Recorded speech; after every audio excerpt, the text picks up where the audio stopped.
Welcome to Mintel's Little Conversation podcast.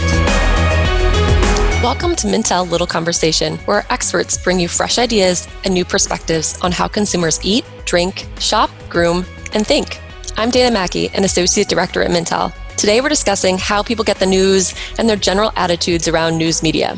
I'm joined by three Mintel analysts who cover consumer research on the media. John Poelking is calling in here from our Chicago-based U.S. office. We have Scott Stewart in Toronto and Rebecca McGrath calling in from London. I want to start this conversation with a bit of a confession. We have several reports focused on news media here at Mintel across all of these regions, and I have read absolutely none of them. So I'm really joining this conversation with what I like to call a learner mindset, which really just means I have no idea the answer to any of these questions. So I want to start by taking a little bit of a stab, a little bit of guess about my first question. My first question is really broadly how people are getting the news, like what channels they're going through to get the news, because there's so many different options today. But I wanted to see, because I don't know the answer to this question, if I could guess based on my own personal sample. I take the Metro train here in Chicago into Union Station in the morning, and I watch everyone on the train car. My train car probably has, 60 people in it. I watch everybody in the morning chatting and reading the news before they get to work. So based on this sample, I would guess we've got about a handful of newspaper readers. So I'm going to say maybe 15% of people are saying they are getting their news from a traditional newspaper, and then almost everybody else is on their phones. So I don't know if we have stats on mobile, but I'm going to guess that a large majority are getting their news online. This is a pretty easy guess, getting their news online. Maybe they're playing Candy Crush, but I'm assuming they're reading the news in the morning. So I want a little bit of response to my guess here. I want, John, if you can tell me, how close am I to, maybe, let's say 85% of people are saying they get their news online, and we've got a remainder, a smattering of people kind of reading that local paper in the morning. Am I close? I think that you actually might be just a hair off, because we were looking, when comparing news outlets to each other, TV tends to dominate. And especially here in the US, even like local and national TV broadcast tends to get the largest share of news consumers. And when it comes to those outlets, a lot of people aren't necessarily following these TV outlets online. They're still going to the source. And this tends to be dominated primarily by an older audience that is probably steeped in their traditions of, watching their Walter Cronkite, maybe not dating that so far back, but there's definitely this kind of legacy, this storied reputation of TV news as kind of the pillar of credibility in the US, I feel like, and especially amongst older news consumers, that attitude tends to pervade in how people are gathering the news. Now, when it comes to... So my methodology was flawed here, because people don't watch TV on the train. There's that. Okay, I didn't think about that. Gotcha. So TV, gotcha, okay. So it's certainly a similar trend here in Canada that TV is the highest rated as far as penetration for news consumption. It is interesting because this is where it gets complicated in terms of people are using different sources. So they might read a newspaper on their phone. So the source is the newspaper, but it's on their phone, or they'll read it on their computer at work, etc. Something that is also, I think, supporting the TV part is the habit that John was speaking to. And almost half of people in Canada say that they have the news on in the background throughout the day. So it really is something that I think a lot of people see as a default on TV. If they're walking around the house or even at work, many lunchrooms will just have a news channel on. You go to a dentist's office, it's the news channel on in the background. So I think the TV aspect, because it's a bit of a passive consumption, you sometimes just want it, you'll pick it up almost by osmosis, just hearing it in the background, is a certain way that people consume news media. And because of that, as much as everything's shifting online, I think TV still has a strength in that space because of the way that it can be that background noise for people. Yeah. In the UK, it's the same. Obviously, people are getting their news from a vast variety of sources and increasingly online. But TV is a very important platform that people can sort of dismiss a bit too quickly, even though younger people are moving away from it. I think the very interesting sort of part of, or unique aspect of British news consumption is the BBC, which is by far our most popular online platform, and obviously it's a very strong TV presence. And I'd say sort of if you were to think about the most common habit of people getting their news, it is just going on BBC News in the morning quickly, across political boundaries, and that is where you go straight away. Yeah, and I feel like we can't go too long talking about news media before we stumble upon talking about hashtag fake news. As much as I'd like to avoid the topic, I think it's really pressing, particularly here in the U.S. Trust, credibility. I think people are very confused about what the trusted sources are now. Can they believe what they read? What is the role? What is the landscape for trust in news media in your different regions? So in Canada, the trust level right now, so we have 40% of people saying that they generally trust the mainstream media. So the minority of people are willing to make that claim about mainstream media. Flip side, about a third are saying that they worry about being misled. What I find particularly interesting is that that 40% trust level, the trust is even lower among younger people today. There's actually, if you look at older people, they're actually more looking at news as an institution that they can really lean on. Whereas young people, they're more kind of critical about it. And now the question is that an age-based thing? They just have more questions because they're learning about the news, or is it generational? I think you could argue it's generational because a lot of these people are coming of age, specifically with politics of what's going on. You mentioned fake news. They're coming of age at a time when there's so much noise in terms of news of what's trustworthy, what's not. We're starting to see major mainstream media, especially Canadians getting a lot of US media where it is kind of picking a lane between, Fox and CNN and MSNBC. It's to the point that they do have to start questioning themselves, and you have to learn this skill to have an online life, to be critical of everything you see coming in. So I think you have this kind of perfect storm right now of what's going on politically, as well as online skills of just being a critical thinker, that is making people question even mainstream media, which for so long was supposed to be that rock of journalism that people are now questioning. Yeah, it's so interesting to hear you say that number, Scott, that 40% of people that trust the media, because while the U.S., in terms of trust, follows those kind of similar demographic lines, older people, and I completely agree that it is these older adults, and whether that's a generational thing or not is yet to be seen. But I think it's so interesting because that number is halved in the U.S., where only 20% of people say that they trust the media as a whole. So 40% is low, 20% is lower. And I do this to explain numbers to statisticians and market analysts that I'm talking to.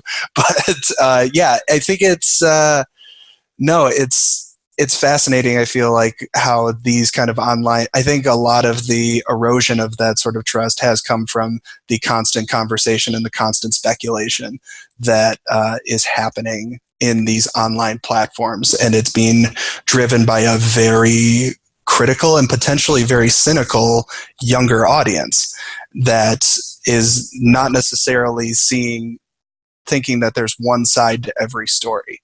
And they're trying to go to a bunch of different sources in order to gain perspective, which kind of fuels them in their kind of conversations, because the younger adults are the more like, at least in the US, are more likely to say they enjoy discussing the news on social media.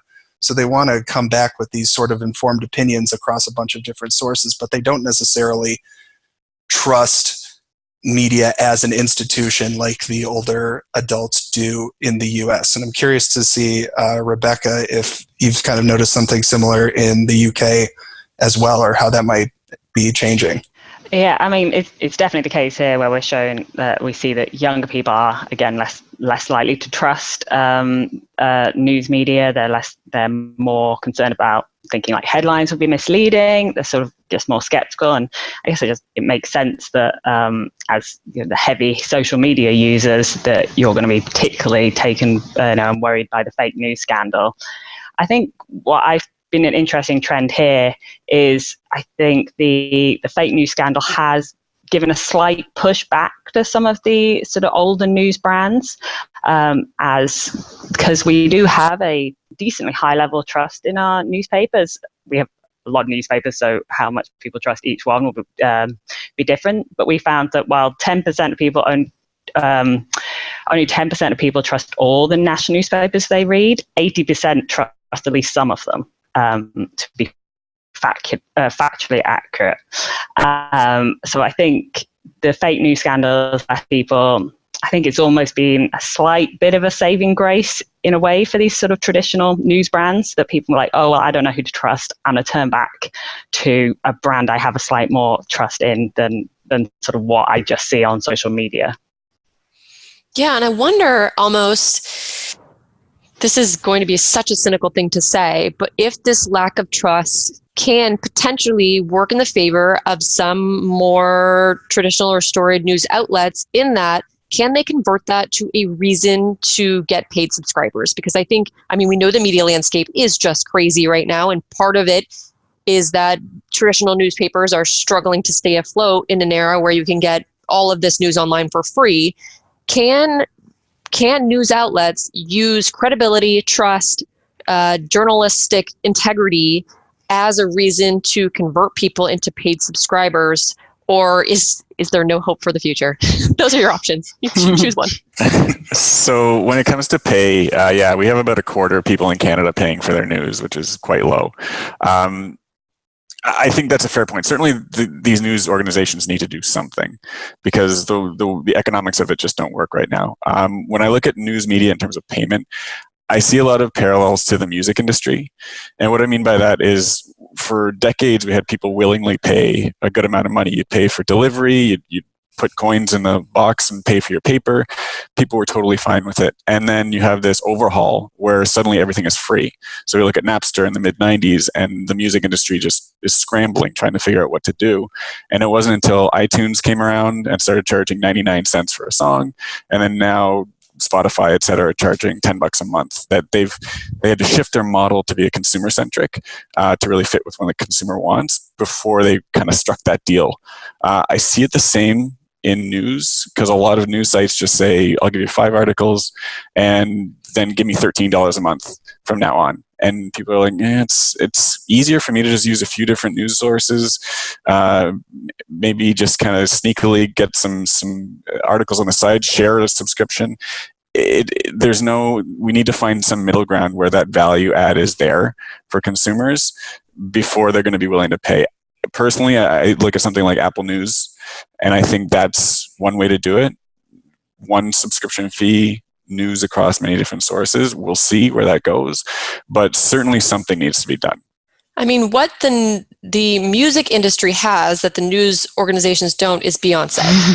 So I think we need something on the news side that's going to, give us a little bit of a boost. And I don't think, there's anything working in their favor right now. Well, clearly somebody doesn't bow at the altar of Jake Tapper. I mean, and doesn't, didn't listen to his album or anything like that. But there is definitely a push, I think, from news outlets, at least in the U.S., to kind of put their personalities first. I mean, it started with making sure that journalists were on Twitter and on Instagram, and they're extending their personal brand as a representation of the news organization, which has certainly befitted this 24/7 news cycle that we are in. It doesn't give journalists a break, but it gives them a chance to kind of, for the news outlets to say, hey, look at us, we've got this great person.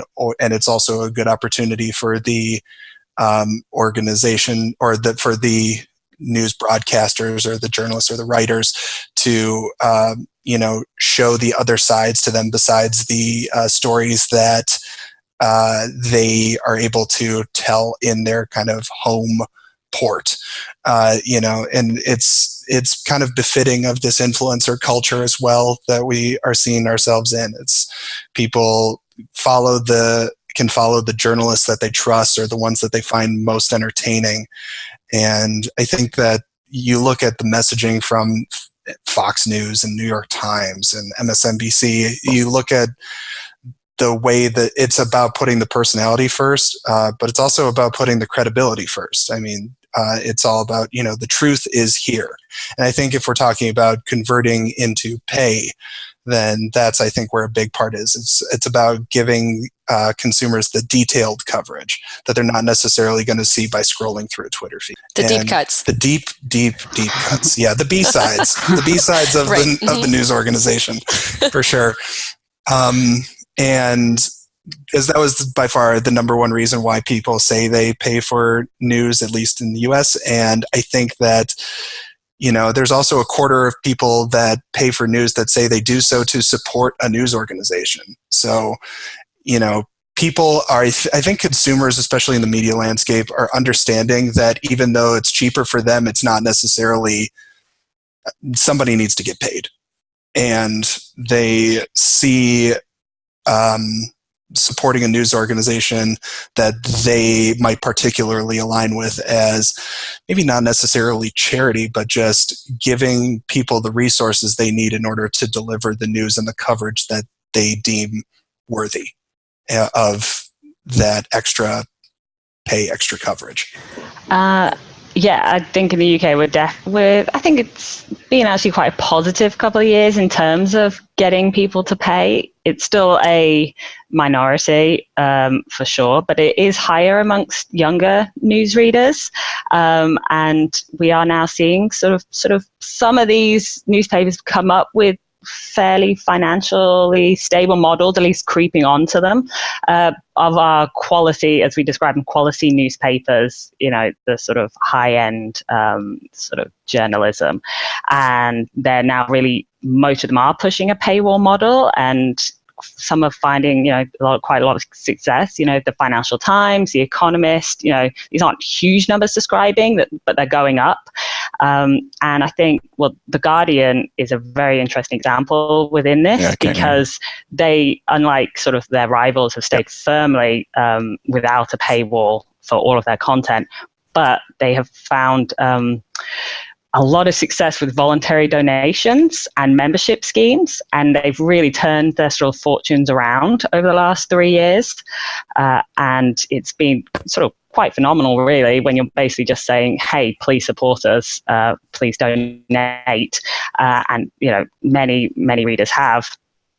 And what I find interesting, the idea of, is that partly because in this very politicized environment where The Guardian is sort of positioned against things like Trump and Brexit, is that, that's the moment everyone's like, right, we've got to support this organization because we're feeling sort of our values are under threat. Whether a voluntarily donation system works in a different political context for them would be interesting to see, but it certainly shows brand loyalty on a sort of incredible scale. So what I think will be interesting just based on this discussion is that I think it'll end up being interesting to watch if people start paying more for sources, will they become more loyal to a single source, as we were talking about before? Because if you're paying X dollars a month, you're not going to pull in everything else. You're going to go to that one source because you're paying money for that. So are people going to revert back to having one source and having less of a broad scope? It'll be obviously something we can watch in the years ahead. And I think there's such an interesting tension. You talk about Apple News, obviously, and where if you start to see these publishers find success with their own subscriptions, how much are they really going to want to work with Apple News?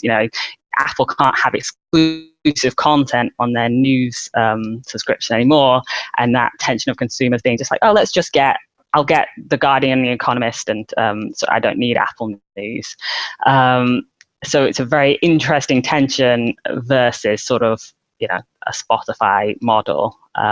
if they do find success with their own subscriptions. Since we are entering prediction territory, I think maybe this is a good place to wrap it up.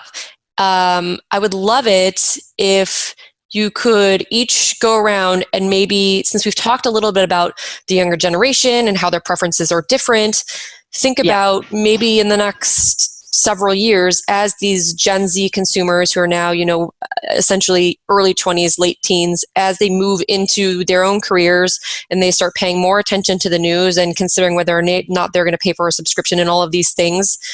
What do you think is going to happen in the next maybe 5 years? Any predictions? I think that there's going to be a big push for personality-driven content and potentially like hyper-local content. I'm seeing this a lot with, like I mentioned before, the influencer market. I think people are going to be following news sources that they are not able to necessarily get with the mainstream media, which could potentially take some attention away from the mainstream media. But this idea of the media isn't going away anytime soon. I think it's become such an institution that, but it's the younger generation. If they're not going to be the ones to kind of hold it up as a pillar of integrity, then that might start to chip away at that. And they might look for other sources that they see as more credible, which could only further fragment the market as a whole. And I think we're starting to see that with the erosion of trust and the fact that not many people see that there's only one version of the truth. Okay, so John's future is pretty dystopian, sounds like. We're going to be ruled by influencers and no one believes the news. Okay. Yeah. I take a Blade Runner approach to all of my futuristic predictions, yeah.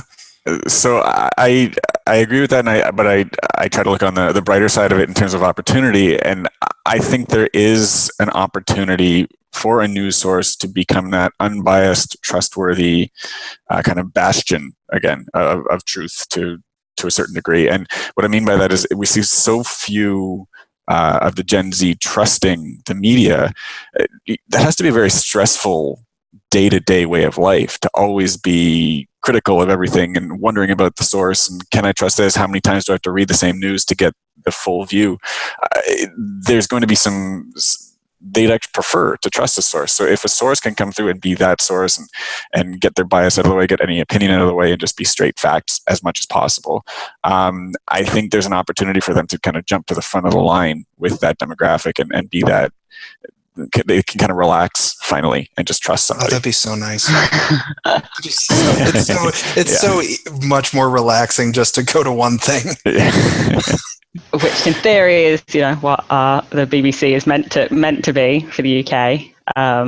It gets attacked from all sides, which is, but I think everyone's going to be scrambling around to find the sources that they trust, because I think within this context as well, you're thinking about, I think people understand that consuming so much news isn't necessarily healthy for us consistently throughout the day. And I think that's going to play a role in the debate going forward. Like, is it healthy for you to be on Twitter all day, seeing all the headlines from many different sources? What does that do to your mental health, which obviously is a particular concern of sort of younger generations. And so people, I think, will really they're looking towards the brands that they trust now. And it's why something like Apple News could be interesting if it can become sort of trusted as curating good quality news from a range of sources, as like, this has passed a threshold of quality. Again, that tension with the publishers is going to make it tricky for that model to work. But if anyone putting themselves forward as like, we become the trusted sort of watchdog of news that we're only going to let the factual stuff through. We're only going to let the high quality stuff through. So you don't have to go searching for it. So then there is huge potential there. So it sounds like we have a couple different futures to choose from. Scott sounds best. I think. If I had to vote.